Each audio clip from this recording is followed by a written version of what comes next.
તુલસીદાસજીએ દોહાવલીમાં એમ લખ્યું છે કે જ્યારે ખરાબ સમય આવે ત્યારે માણસોએ 7 વસ્તુનું ધ્યાન રાખવું, એવું દોહાવલીમાં લખ્યું છે.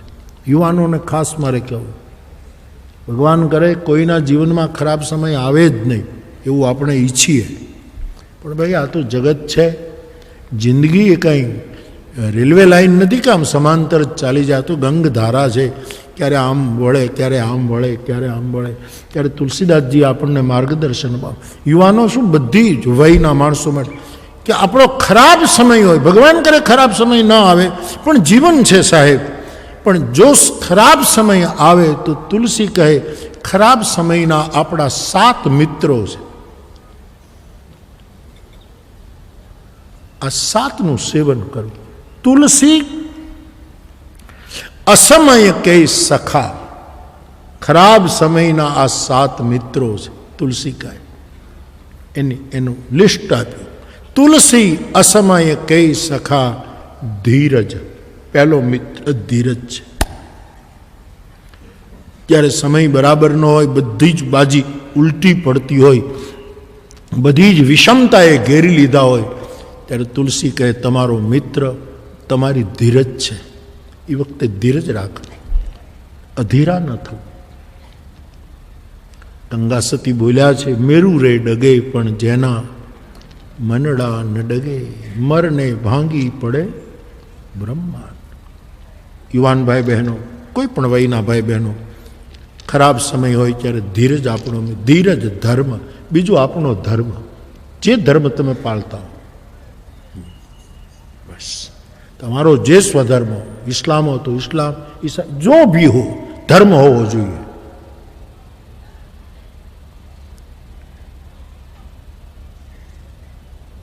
એ આપણો બીજો મિત્ર છે. તુલસી અસમય કે સખા ધીરજ ધર્મ વિવેક. ત્રીજો છે આપણને શાસ્ત્રોમાંથી કે સંતોના સંગમાંથી મળેલો વિવેક. એ વિવેકનો ઉપયોગ તેથી ખરાબ સમયમાં કરવો સાહેબ. એ આપણો ત્રીજો મિત્ર છે. તુલસી અસમય કે સખા ધીરજ ધર્મ વિવેક. સાહિત્ય. ચોથો મિત્ર કોણ? સાહિત્ય. સારી કવિતા, સારા લેખો, સારા પુસ્તકો, કોઈ પણ સાહિત્ય હોય એને તુલસીદાસજીએ મિત્ર ગણ્યો છે.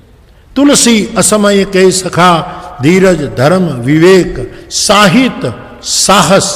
5મો મિત્ર છે સાહસ. સાહસી પગલું ભરવું સાહેબ. મારાથી શું થાય, મારાથી શું થાય. કાલે ફાધર વાલેસ કહેતા હતા ને કે ગુજરાતી ભાષામાં સવાયો ગુજરાતી કહેવાય ને, ફાધર વાલેસ તો સવાયો ગુજરાતી. એટલે કે ગુજરાતી ભાષામાં મને બહુ જ અપશુકનિયાળ શબ્દ જો કોઈ લાગ્યો હોય તો ચાલશે. બધા એમ કે એ તો ચાલશે. શું કામ ચાલશે? સાહસ કર. આમ તો કહે આ ચાલશે. એ શબ્દ જ એમ કહે છે કે મને નથી ગમતો. માણસે સાહસ કરવું છે. નિષ્ફળતા મળે, નિરુત્સાહ ન થવો જોઈએ. Will find a way. ધીરે ધીરે ધીરે ધીરે રસ્તો નીકળે.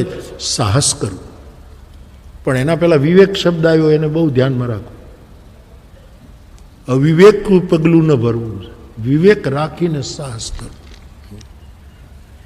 તુલસી અસમય કે સખા ધીરજ ધર્મ વિવેક સાહિત્ય સાહસ સત્યવ્રત. સત્ય ન છોડવું. જે એકાદશીનું વ્રત કરે તો ગમે તેટલા વ્યંજન સામે આવે તો એ વ્રતધારી એકાદશી તોડે નહીં, એનું વ્રત પકડી રાખે. નિર્જળા કરતા હોય તો એ ગમે તેટલી તરસ લાગે. આ કળિયુગ બહુ તપ કરવાનો કાળ નથી, પણ છતાંય જે તપના રૂપે કરતા હોય એની શ્રદ્ધા આપણે તોડીએ નહીં. બહુ ઉપવાસે નહીં કરવા. હા, શરીર હરકું રહે એટલું ખાવું, જે ખાવા યોગ્ય ખાવું, જે ખાઈ શકાય ને, ઠાકોરજીને ધરી શકાય એવું ખાવું. તુલસી પત્ર નાખી શકાય ને એવું જમવું. એક ભાઈ કહેતા હતા ને કે હું બિયર પીવું છું પણ તુલસી પત્ર નાખીને પીવું છું. અરે તુલસી અસમય કે સખા ધીરજ ધર્મ વિવેક સાહિત્ય સાહસ સત્યવ્રત, છઠ્ઠું સત્યવ્રત, અને રામ ભરોસો એક, છેલ્લું હરિનો ભરોસો. વૈષ્ણવ સંપ્રદાયનું બહુ જ પ્રસિદ્ધ પદ. ભરોસો દૃઢ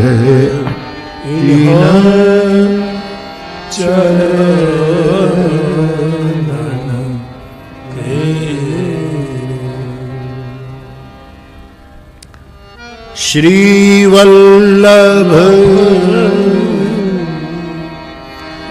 નખ ચંદ્ર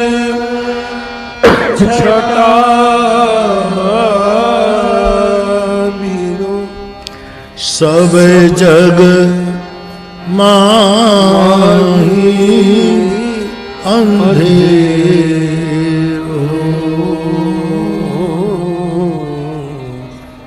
ભરોસો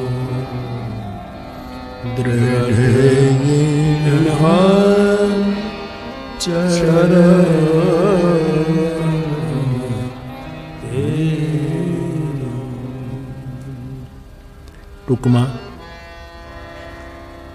રામ ભરોસો પ્રગટ થાય છે. ભગવત કથામાં પ્રેમ જાગે, ભરોસો જાગે, ઉત્તરોત્તર વધે. એટલે જ્યાં સદશ્રવણ હોય ત્યાં સાંભળો. ટૂંકમાં કોઈ પણ વક્તા હોય, હા, કાંઈક મળશે. જો લેતા આવડે તો. મને તો લેતા આવડી ગયું એમ ન કહેવાય, પણ મને નવું મળ્યું જ છે ચોક્કસ. અને પછી જેની પાસેથી સાંભળ્યું એનું નામ દઈને પાછું મને યાદ હોય ત્યારે કહેતો જ હું કે હું આ કથામાં ગયો હતો, મેં આ નવું સાંભળ્યું, એટલે હું કહી દઉં, કારણ કે ફાયદો થાય.